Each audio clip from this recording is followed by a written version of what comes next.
நடிகர் பரத் அவர்கள் சமீபத்தில ஒரு நிகழ்வுல ஒரு விஷயத்த பகிர்ந்துக்கிட்டாரு. அதாவது, "நான் என் வாழ்க்கையில பல சவால்கள சந்தித்த நேரத்தில தான் காளிதாஸ் கிடைச்சது. இது எனக்கு கம்பேக் படம். நான் சினிமாவ விட்டு போகாமல் தொடர்ந்து போராடிட்டு இருக்கேன். நான் சொல்றது சிம்பதிக்காக இல்ல. இதுதான் ரியாலிட்டி. நாம என்ன பண்ணாலும் நம்மளோட கடைசி படம் தான் இங்க பிசினஸ முடிவு பண்ணும்."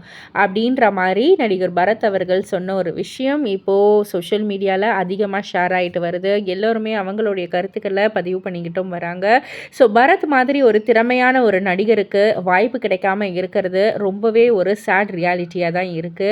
அவருடைய திறமைக்கு வந்து பல படங்கள் அவர் நடிச்சிருந்தாலும், அவருடைய படங்கள் வந்து என்னதான் வெற்றி குடுத்திருந்தாலும், அவருக்கு வாய்ப்பு கிடைக்கிறது ரொம்பவே குறைவாக தான் இருக்கு.